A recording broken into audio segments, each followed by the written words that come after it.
So thank you so much, everybody, for joining us this evening. I appreciate that it's outside of the working day.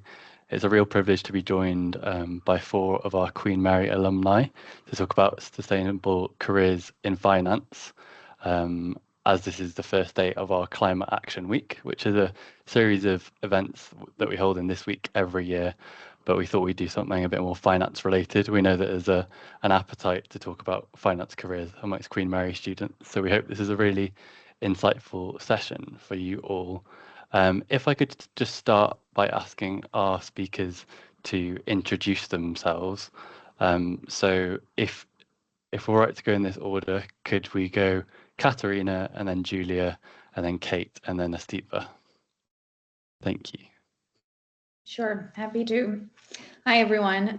My name is Kat. I'm a Queen Mary International Relations undergrad.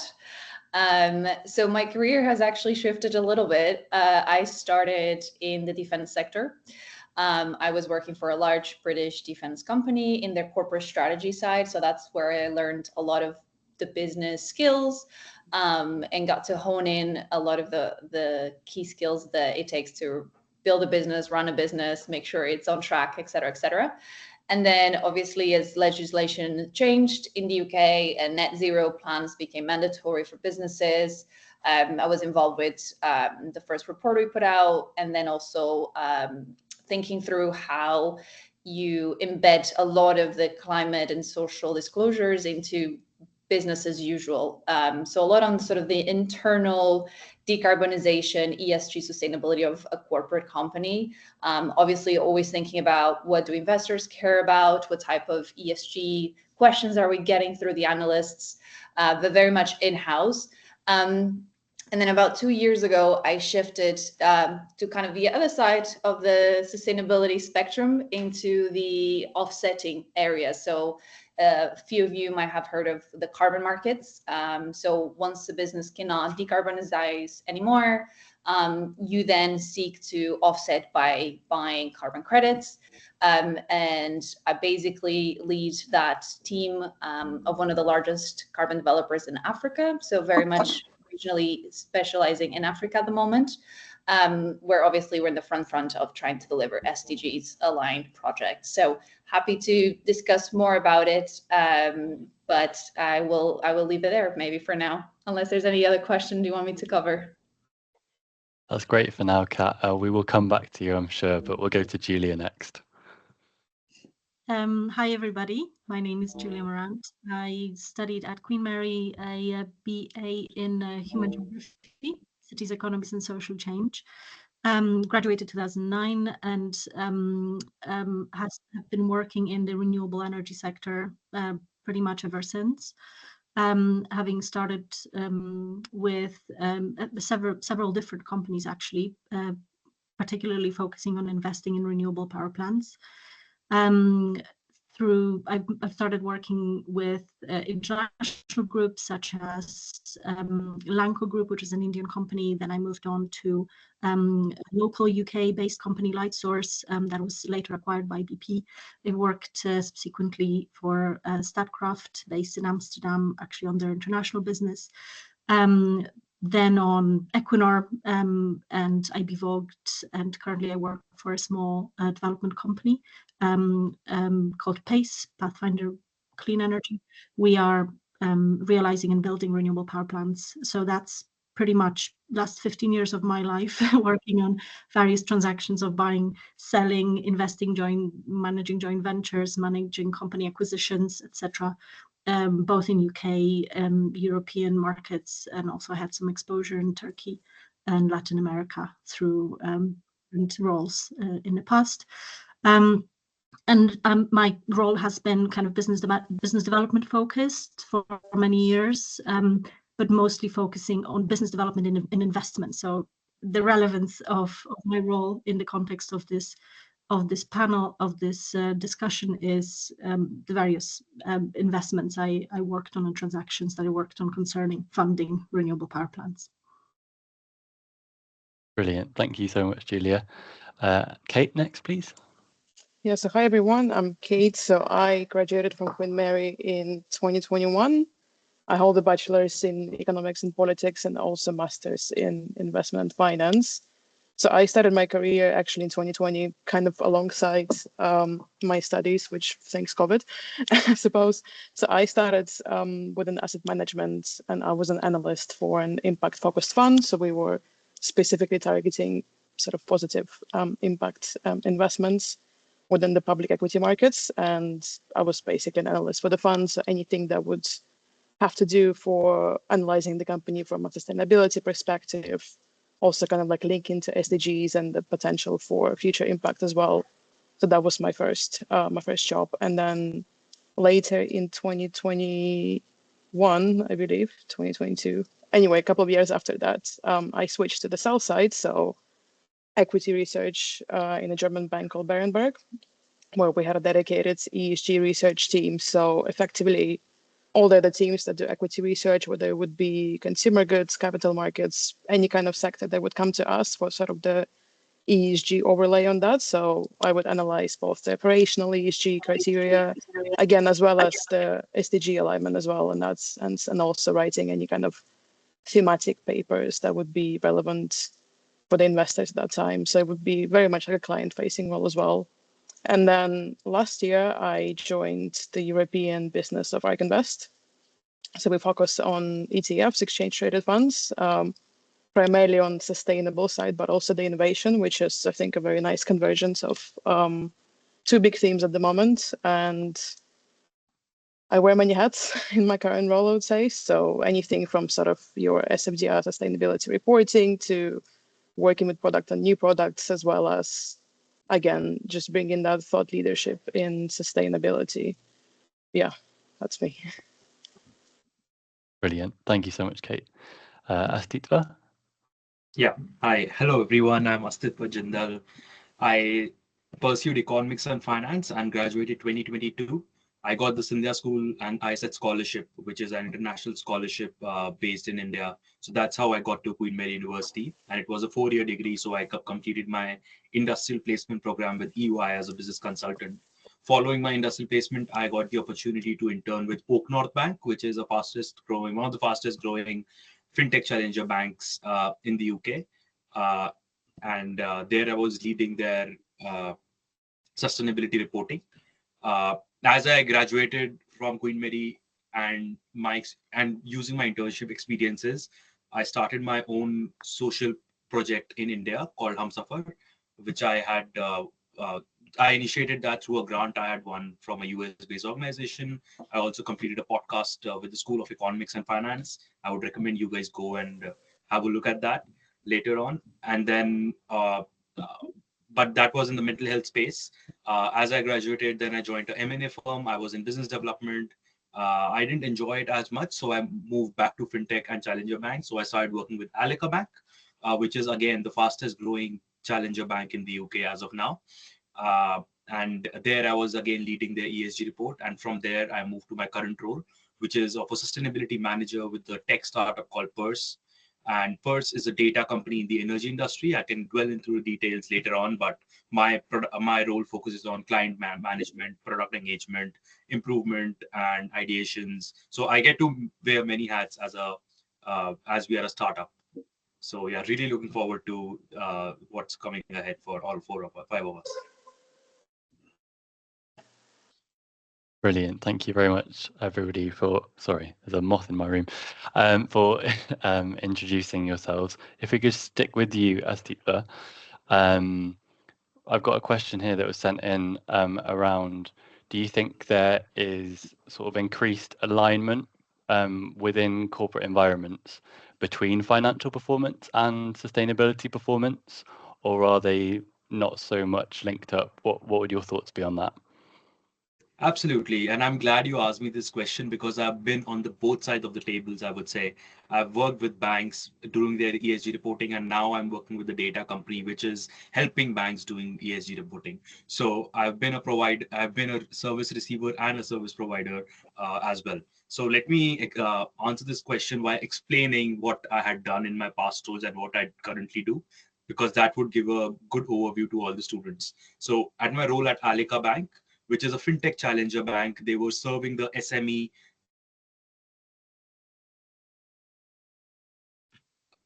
So I think you're muted then. Yeah, that's okay. Now you can hear me, right? Yep. Great. So yeah, which is a fintech challenger bank. So if you think about it, what do banks do? They earn profit over interest rate and make money out of the loans they are giving out and the net interest income after the deposits they receive, right? But what is it there in them for them to do ESG reporting as such? So one of their product was asset financing. So they were giving out discounts for EV charging vehicles. One of their product was loans for biomass plant and etc. So these are just some examples that some banks are now started to think, not started to, but are much ahead in the curve to finance these renewable energy sources, which I'm sure some of my colleagues here would be able to explore more around. So that is just one example. But if we talk about all the incumbents, like all the HSBC, JP Morgan, they have gone much ahead in terms of doing the TCFDs, which is the Task Force for Climate Related Financial Disclosures, and the TNFDs, which is the Task Force for Natural Financial Disclosures, which involves all the biodiversity aspects as well. So there's a huge convergence between the finance industry and sustainability. And in my perspective, since I'm working for a startup, I look at sustainability as a lens to look at things. So if you're working in the finance industry, you can look at it with the lens of sustainability and find out that what are the opportunities for a bank to sponsor and give out loans to businesses that reduce carbon emission. Or if, let's say, it's a high carbon intensive industry such as metal mining, what is it that they can do to transition towards a net zero or a low carbon industry, right? So these are some aspects that from a bank's perspective, how they transition towards a more carbon friendly financing. Now, one of the biggest problems with carbon reporting today is the data set that comes with it. There is a huge data gap, and that is what I do in my current company. So at Purse, we've built a data repository for all the gas meters and electricity meters. So all we need is a postcode, and through a postcode, we can get real-time consumption data for any property in the UK. So using that consumption data, we can then get the market-based and location-based carbon footprint. And this consumption data that we get, and we are the only ones with this in the industry, this is used directly or indirectly by all the banks, all the real estate firms, private equity firms, and all the retrofitters. So when I say directly, I mean that we work with sustainability consultants, we work with credit rating agencies, real estate firms, investment managers, asset managers, and everything and everyone who has to do with physical assets. We try to give them this data. And then, so from a banking perspective, again, where finance emissions comes in, every pound that they spend or every loan that they give out, what is the carbon footprint of every pound that they spend? So that is one metrics that these banks have been trying to calculate. So that's an overview of what I do and how the finance and the sustainability industry are at a convergence. And as going forward, there is a huge a common thread between these two. And I think going forward, ESG and finance will go hand in hand. Brilliant. Thank you so much. And thank you for all of the detail in that answer. Really appreciate that. And just to say, I've got some set questions for the panelists, but if you'd like to ask them a question, we will have plenty of time at the end. So do just pop it in the chat so that I can filter through them at the end.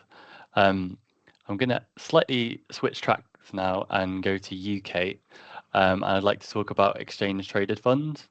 So it'd be really interesting to know how thematic exchange traded funds, which I believe is something that ARK Invest specializes in, how they track sustainability themes such as renewable energy, clean technology, or social impact, and what criteria are used to determine what makes it into that fund, I guess. Sure. Yeah, sounds good. So I guess maybe the first thing to say would be beneficial for students to explain what is an ETF actually and how it's different from, say, a mutual fund. So ETF is, as Nathan said, is an exchange traded fund, and they are bought and sold on stock exchange throughout the day. unlike mutual funds, who basically only calculates the price at the end of the day.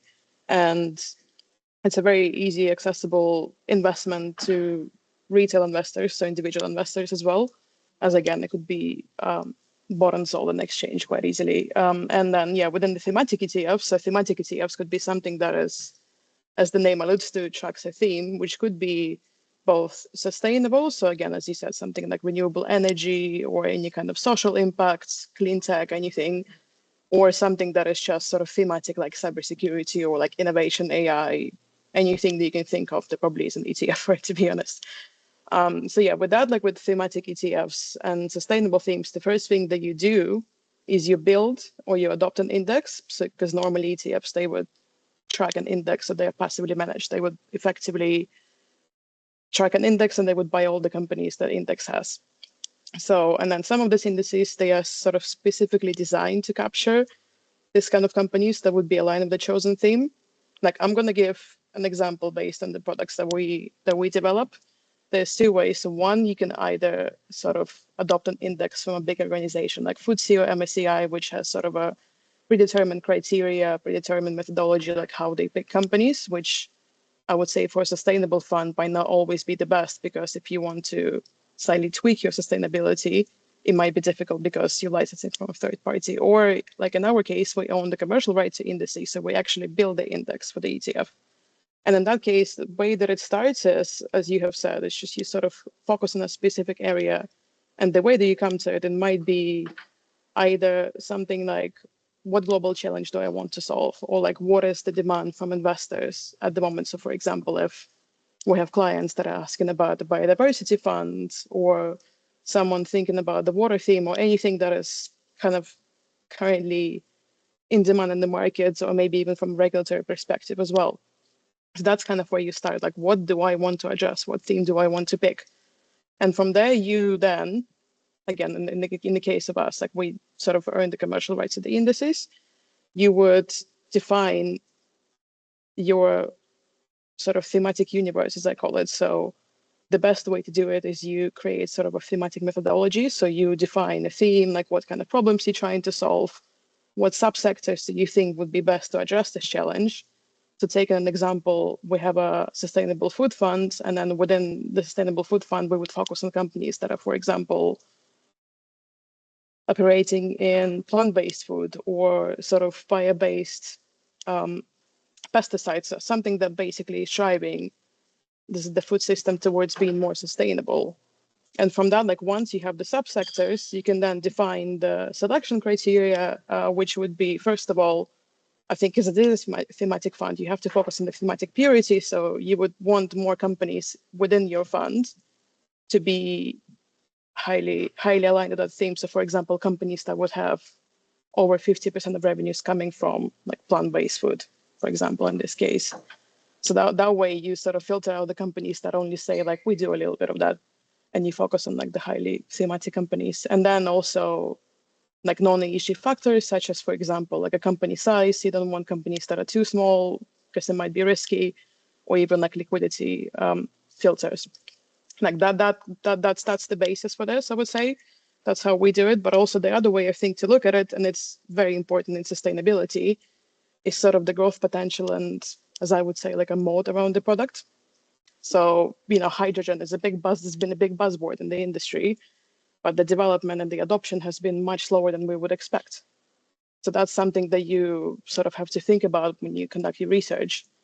But also the moat around the product is sort of I guess you could say, your unique selling point. Because take an example of companies like Beyond Meat, which is plant-based meat that has been replicated by every other supermarket these days. So it doesn't really have that much of a moat around its products. Whereas someone who has, like, for example, a strong brand like Oatly, so the oat plant-based milk, is very popular on the cafes and restaurants. So that one has a bit of a stronger brand identity. So that's something that you also have to think about. And then the last part, which is, I would say, one of the most common ways to integrate ESG is exclusions. So normally you would exclude, you know, all of the big and nasty things like the fossil fuels and controversial weapons.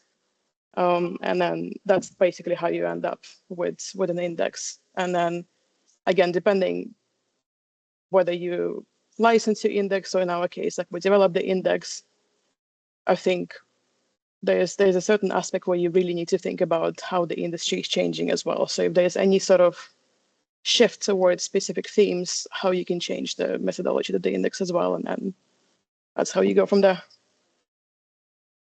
Brilliant, thank you, Kate. And if any of our students who are here have any more questions about ETFs or thematic investment, then please do put them in the chat. We'll move to you now, Julia, and I wanted to ask about risk. So how do you assess the risk return profile of sustainable investments compared to traditional investments? And how should investors approach risk management in this context? So I guess what is the difference between sustainable investment and traditional investment in terms of risk? Thank you. That is a really interesting question. What I will have to focus in my specific field of expertise, of course, because I don't have very much experience in the investment in the stock market and concerning ESG aspects, etc., or versus conventional companies. My main exposure to that problem was having worked for Equinor, which is an oil and gas company. I was hired into Equinor to support and be part of a renewable energy specific investments team. So there I had quite an interesting comparison between the thinking of oil and gas investment rationale and renewable energy investment rationale, which I've gained experience with having worked previously for specific renewable energy companies. And then one more caveat, what my experience entails is not working for financial institutions, it is working in-house for companies that deploy their own capital and invest equity. So take basically the highest risk you can, trying to build the projects first, develop the projects, and then build the project. So again, I think you guys did very well providing a bit of background, and I think it's helpful before I start diving into the answer. So what I've been involved in for the last 15 years is all sorts of activities to do with renewable power plant development, construction, realization, and financing. So these are the elements that are required in order to bring an operational power plant that generates electricity online. And that is part of your typical infrastructure investment space or infrastructure sector in general. So we actually operate under the same rules as building a road or building a nuclear power plant or building a coal-fired power plant. Actually, the principles of investment are exactly the same. And the valuation methodology is exactly the same for renewables as it is for a nuclear power plant. What changes is your assumptions. So what changes is your balance of how much CapEx you need to invest versus how much revenues your project will generate versus what is the uncertainty on the exposure to inflation, for instance, which is a bit of it's a massive uncertainty into the future, especially we've all experienced the last 5 years, massive shifts of inflation and cost of capital, which prior to COVID and prior to Brexit and COVID have been relatively stable.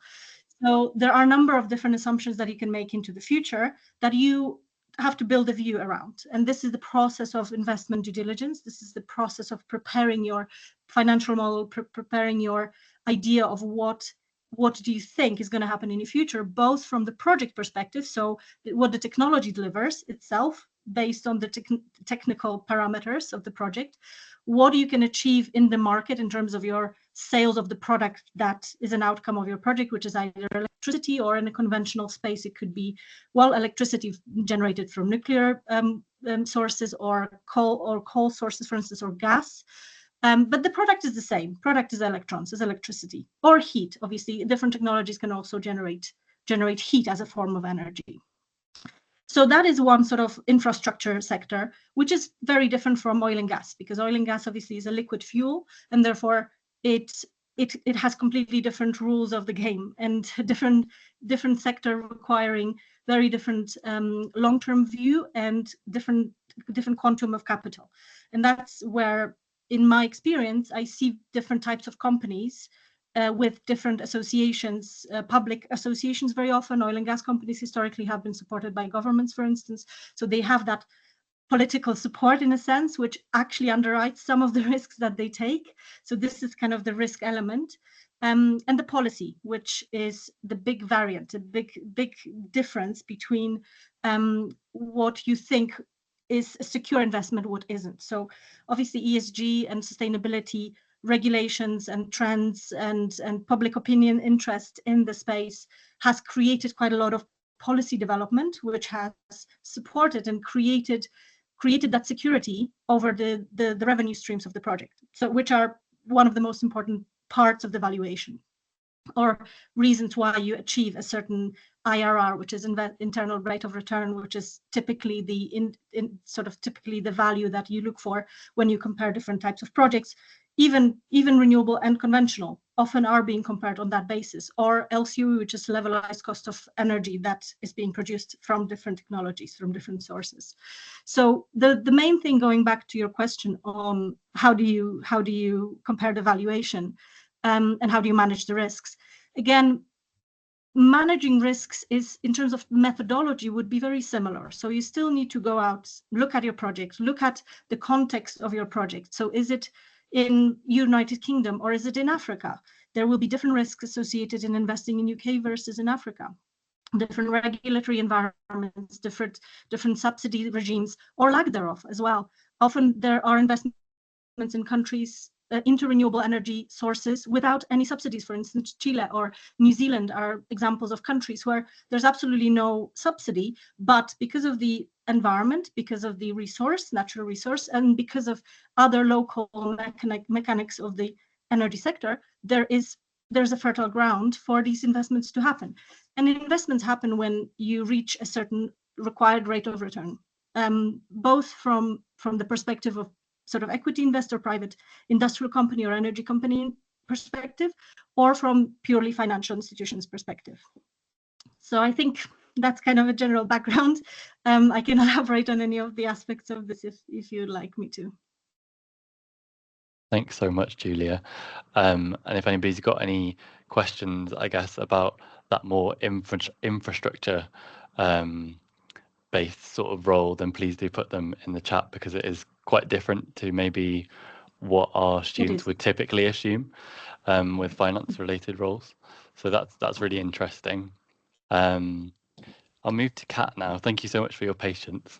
I've got quite a big question for you, actually, which stays on the global and the political that Julia just touched on. But I'd like to know what role sustainable finance can play in achieving the UN Sustainable Development Goals.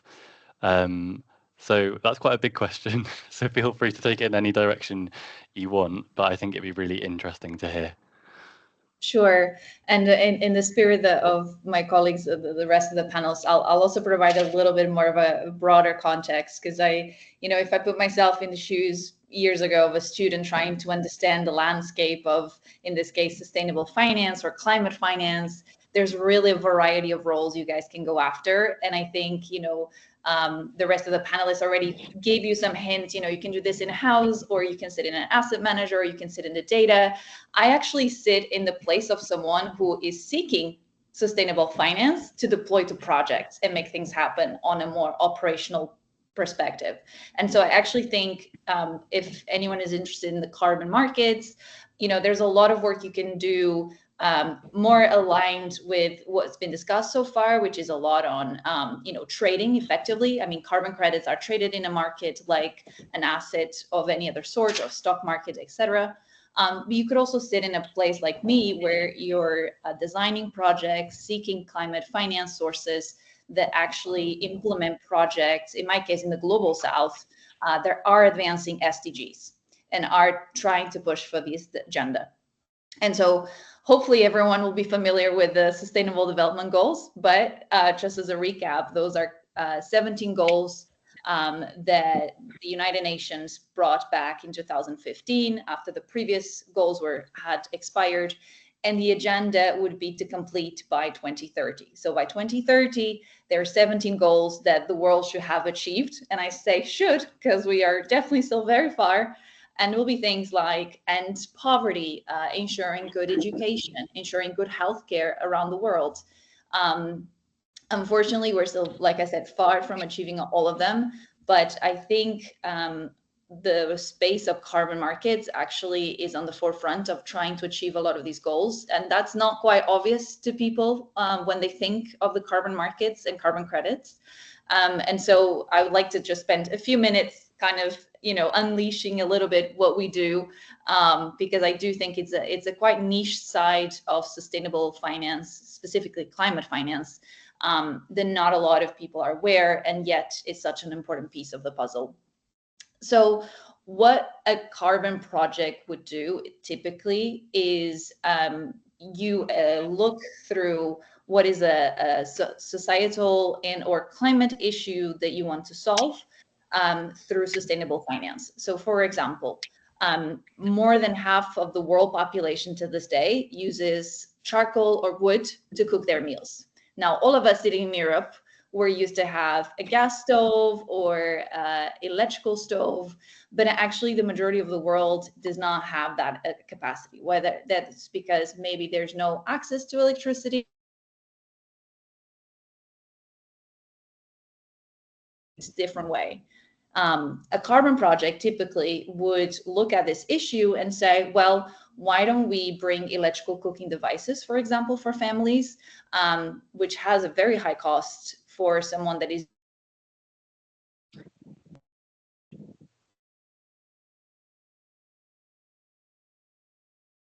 through the sale of the carbon credits. So if you're a big corporate that wants to offset, you're basically buying these credits that are then used to finance these products, which in turn are improving people's lives. So cooking with charcoal or wood has a lot of issues.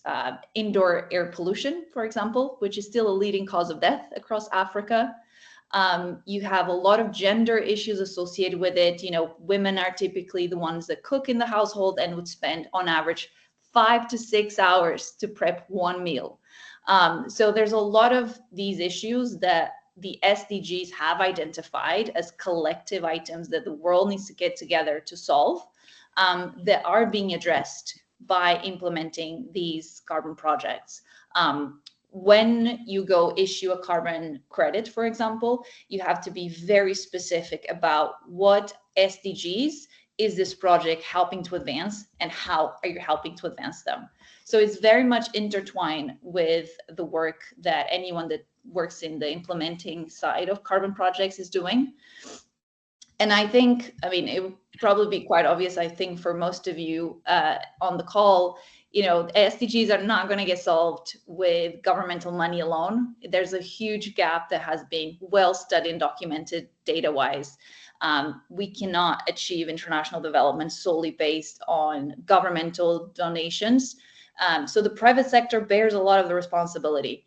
And whether that's through carbon credits or indeed through corporate social responsibility programs, or as Julie was mentioning, directly investing their equity into projects that are advancing SDGs, there's still safe to say there's a long way to go and a lot needs to still be financed. So I think if you're looking to a role where you can have a little bit more hands-on on, okay, where is this climate sustainable fund money going to? Who actually gets the money? What is the money doing on the ground? Then you could jump into a site like I am that is a bit more operational, and you can actually see and be in a position where you're helping to guide these resources into projects that are in hopefully helping people's lives in one way or another. So I'll leave it there, but I'm happy to answer any more questions on this. Thanks, Kat. And yeah, to our students, if you have any particular questions about Kat's work and the more operational side of things, it's very much a different perspective, I think. I've tried to, collate 4 different perspectives, but if you've got any questions, please put them in the chat. I'm aware that we do have some questions already in the chat, so I'll just read through them. So Kausia says, sustainability is a growing priority across multiple industries. How do you see cross-industry collaboration driving innovation in sustainable investments? and what opportunities exist for professionals looking to work at this intersection. So I'll throw that open to the 4 panelists, but I'll also give you a second to gather your thoughts. So Kausia says, why this question? I'm interested in using my maths background and my interest in security and sustainability with my career focus, which is real estate and business management. So it's that cross collaboration across sectors. I don't know who wants to give that the first stab, but please go for it. I could, Yep. if that's all right, because there's actually quite a lot of that theme going through renewables, or the work that I've been exposed to over the last many years, and the cross collaboration in the infra sector and electricity sector is between the generators and the consumers. That's one main link. It could also be with sharing infrastructure. So a collaboration of where a plant exists, which can host, facilitate development and build out of renewable infrastructure. So this is where there's been quite a lot of interaction between the corporate world procuring renewable electricity directly from power plants. So for instance, from companies that I currently work for or have been working for, in order to bridge the gap between the end of subsidies, which is sort of in some countries has already arrived, in other countries it will come, but it's basically being able to secure a cash flow for a project while giving clean electricity, pure clean electricity to the corporate, which is looking to meet their ESG goals. So there's a huge area of growth in that collaboration, growing the corporate PPA space. That is one area. Another area which is very interesting, actually, currently growing field of collaboration between renewable energy generators and also the data center sector, which is very hungry for power. It's also similar sectors in infrastructure sector. Obviously, the output is very different. We're looking at electrons versus data units, I suppose, or services or data services that the data center companies provide either in-house or to third-party consumers and customers. But there is a massive growth in getting closer to between the producer of a certain product to a consumer. Previously, that happened through intermediaries, often through utilities, through other companies that were standing in the middle. But by eliminating these middlemen, you are actually creating more value, because obviously you're reducing the cost of the process of the entire venture. Brilliant, thank you, Julia. Did any of our other panelists want to jump in on that as well? Maybe I can just add a point, if that's okay. I think in the beginning I said that sustainability is a lens that you can look at things from. So if you are in finance, so you can think about how can I give more loans to a more sustainable business. If you are in equities, you can think about how can I be investing into businesses that are more sustainable. If you are in manufacturing, how can we manufacture our goods in a more sustainable and a climate friendly manner? So if you are looking into get into sustainability, you first need to find out where exactly you want to be, and then you start looking at it from a sustainable perspective, and then you transition towards it.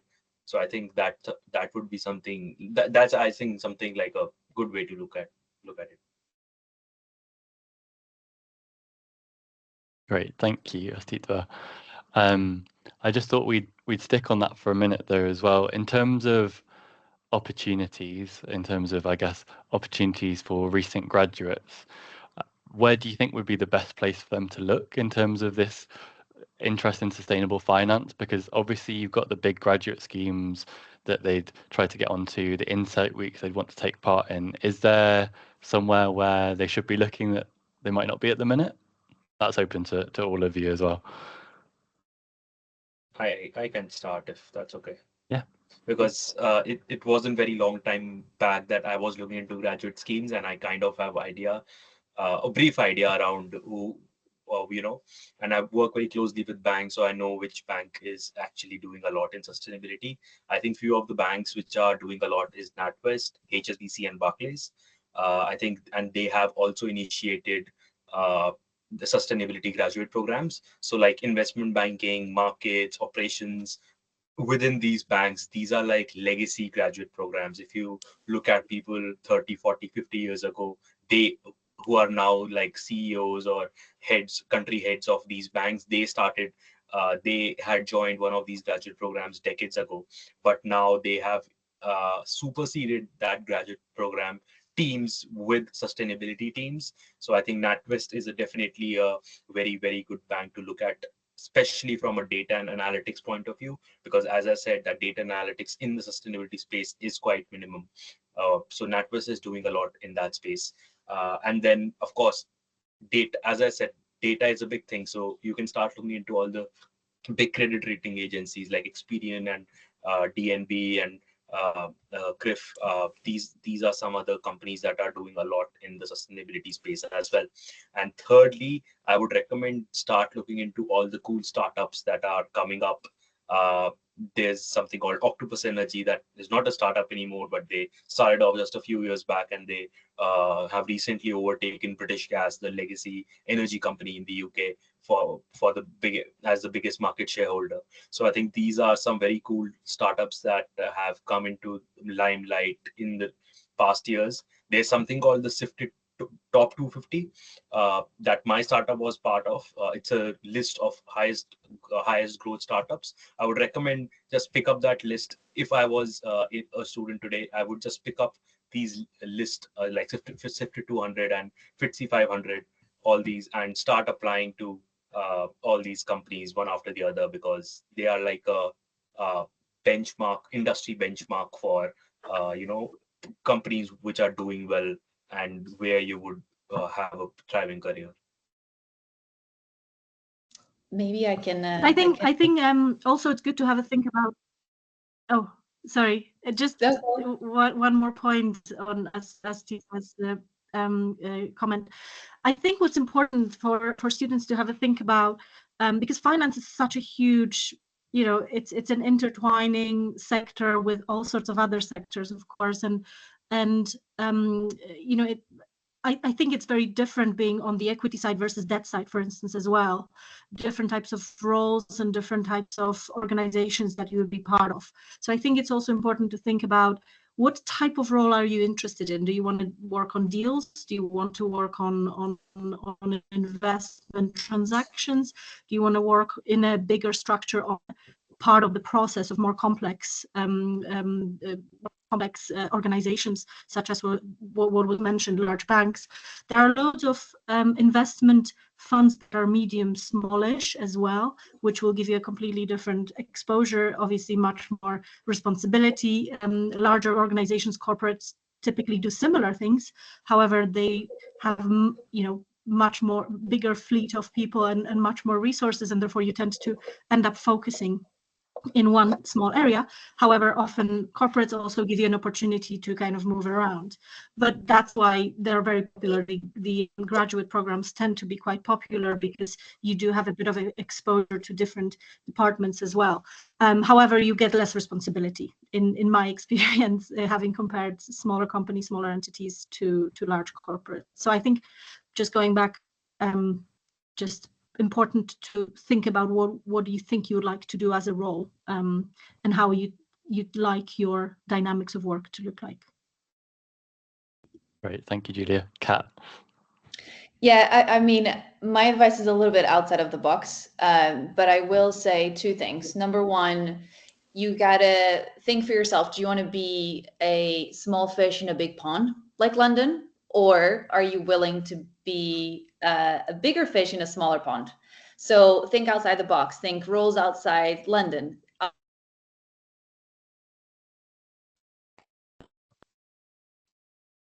Field work. So the minute I graduated from my undergrad, the first thing I did is I took a year to do voluntary work around the world. So I went to South Africa and I went to Latin America.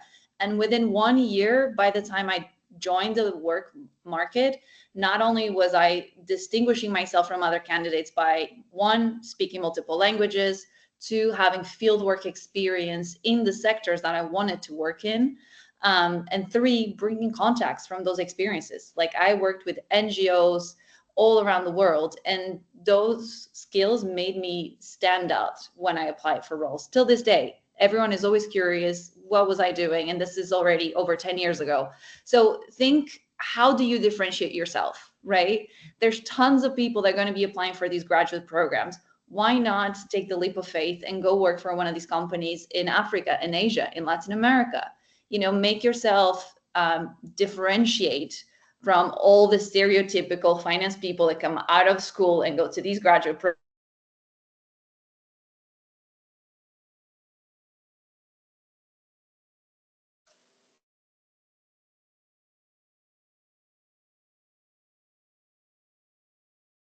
I think we may have lost Kat. I'll just give her a minute. I just wanted to support her. I just wanted to support her argument, because it was similar for me. I never really completed any finance degree, but ended up working in finance because of my experiences focusing on the very niche at that time sector. So I would agree with that suggestion. Yeah. Sorry, Kat. Yeah, just adding on to that one point as well. I think setting yourself apart is very important. So I think one thing that has helped me a lot is my experience as an social entrepreneur in India. That's what got me into few of the fastest growing startups and helped me stand outside. So I didn't join any graduate program as such either, but I have still worked with a few of the fastest growing startups in the UK. And the credit for that goes to the soft skills and the transferable skills I gained while working as an entrepreneur or volunteering or going on an exchange program, stuff like that. Yeah. Sorry, Kat, was there anything else you wanted to add? I think the others may have sort of finished off your sentiment, but if there's anything else in particular. No, sorry, I didn't realize that. So I'm not sure where it cut off, but based on the comments, I guess you guys got the gist of the advice. Thank you so much. Yes, we're very much in support of the statement. We've only got about 10 minutes left, so I'll just go to some more questions from the chat. We've got a question about anti-ESG sentiment. So how does the anti-ESG sentiment coming from the US, it says, impact your work and industry if it does? I don't know, Kate, if you want to speak to that, or if any of the others wanted to speak to that. Yeah, sure, I can start. I guess, yeah, of course it does impact the investments, I suppose, and like where the organizations and like larger investors are now sort of shifting their focus, or even I would say dropping some of the commitments.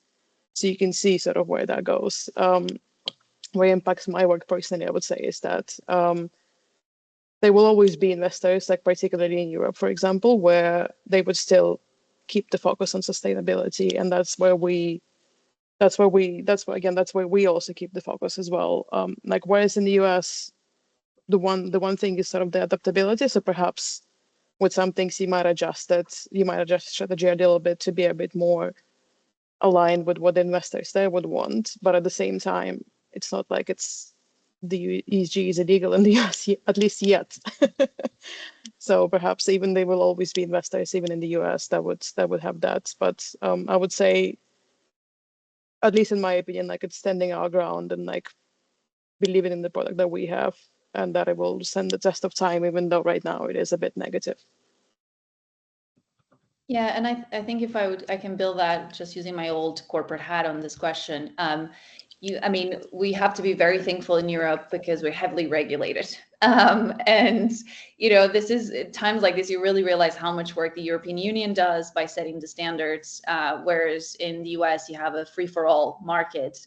Even the people looking after investors' money have something called fiduciary duty, which in a lot of the large asset managers is seen as almost contradictory to try and push, for example, an ESG agenda. So, but I think, personally, I take comfort in how globalized the economy is around the world. And so, I think the push and pull that you see in Europe does have reciprocal effects on large corporates that are also based in US, also based in Asia. Because if you pick a big company, say Panasonic, right? An Asian company that has headquarters in US and Europe, if their colleagues sitting in Brussels all of a sudden need to do all this ESG and CSR reporting, their counterparts sitting in Washington, D.C. will effectively start looking into these questions as well as a matter of best quality standards. So I think, I would personally have some comfort in knowing that we can count on these replica effects that some of the standards and regulations in Europe are having worldwide. That's really, really interesting. And actually, I think links partly to another question that we've got. Lakshya wanted to ask this question specifically to you, Kat. So on the carbon side. Yeah. I'll just try and summarize it in terms of, given the lack of consistency, do voluntary carbon markets sort of distract from necessary direct emission reductions? Sort of, I guess, is ESG just a bit of a marketing ploy? A nice easy question for you there. Yeah, sure. I mean, it's a fair question, and it's, like I said, carbon markets I find are very misunderstood. And that's one of the biggest criticisms is that, companies are relying on carbon credits to not have to do all the diligent work of decarbonization. I would say, so in the UK, it's actually regulated how much the companies can offset. So you cannot just buy carbon credits to offset, say, 50% of your emissions. It's actually, I don't know if it's 25% out of memory. It's the very maximum of offsetting that a company can do. So that's one. On the regulatory side, there's clear guidelines.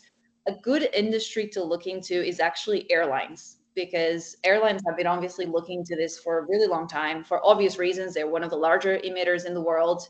And they're being very diligent on how they actually considered a carbon credit, eligible to be used in their own operations. So I would say there's a lot of regulatory work out there that is not really discussed as often. So you can look up CORSIA, eligible credits. Those are the ones associated with airlines. There's also for the politics of you on the call, if you're following the COP negotiations, you might have heard of something called Article 6. So this is a new effort of having a compliance market that is regulated by sovereign countries on how to trade carbon credits. So I will say that there's a lot of work going around to make sure there's transparency, there's accuracy, and there's a clear additionality to carbon projects. But like any industry, it only takes one bad egg to sort of give a bad rep. But I will say, personally, being working on the side and seeing the social and economic impact that is bringing to communities, I have a lot of faith that this is a really good way to do international development. Great, thank you very much. I think that's answered the question, but I wonder if any of the other panelists had any thoughts, I guess, around the idea of ESG is just something that people ought to do because it looks good. I know we might be dwelling on the negative here, but I just thought we could use some good rebuttals, maybe. I mean, when I started working in 2020, I think in the midst of the pandemic, ESG was all rage, and everyone sort of jumped on the bandwagon of using ESG, both sort of in the corporate language as well as the investments. But as my colleagues here said, like, we are lucky to see that EU is actually taking regulations about it seriously. And for example, they're now introducing regulations on greenwashing and greenwashing within the funds as well that use all the sustainability terms. So if you do want to keep doing ESG, you have to really prove that this is the thing that you're actually doing, and you're not just sort of virtue signaling by signing up to all those industry initiatives, or like basically just saying you are ESG, but then top 5 of your stocks are Apple, Nvidia, and Netflix. Like, it doesn't work like this.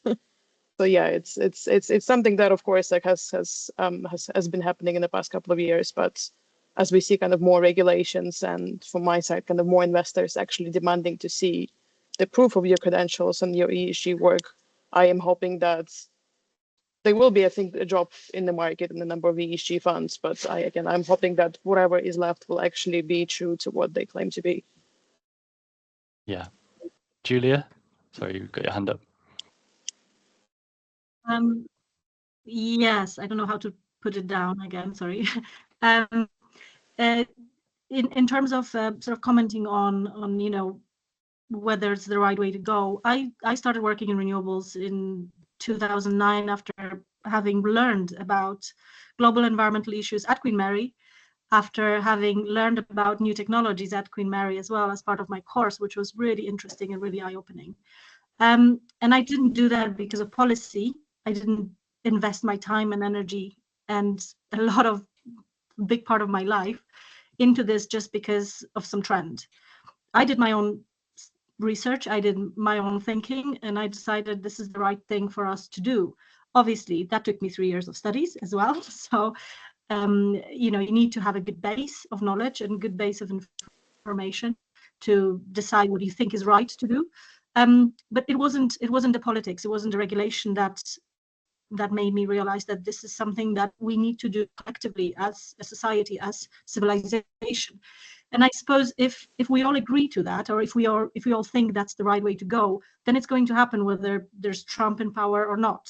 And this was actually proven by continuous growth of renewable energy deployment in the US during Trump administration, despite of Trump administration. So I think it's policy is one thing, and yes, policy is driven by popular opinion. Popular opinion is driven by, unfortunately, recently more so bots rather than humans. But it is what it is. This is the world we live in, and I think we all need to be responsible and do our research. I suppose that would be my comment. Brilliant, thank you, Julia. So, Kat, were you going to jump in there, or?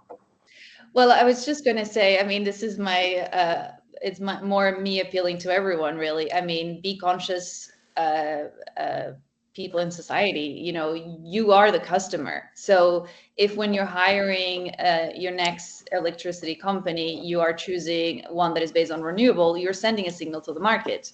If when you're buying your food in a supermarket, you're choosing brands that are B Corp or have other ESG certified, then it's, you know, that's the role that we as individuals can play, and the power that we have is in our actions.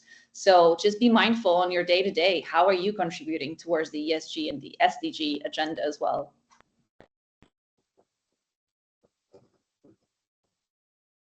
Brilliant. I mean, I think those are both Julia's and Kat's points of really bit of a call to action for all of us, really, that actually all of us can make a difference. And that's kind of the point of doing things like Climate Action Week. So I really appreciate the time that the panelists have taken and that our attendees have taken as well.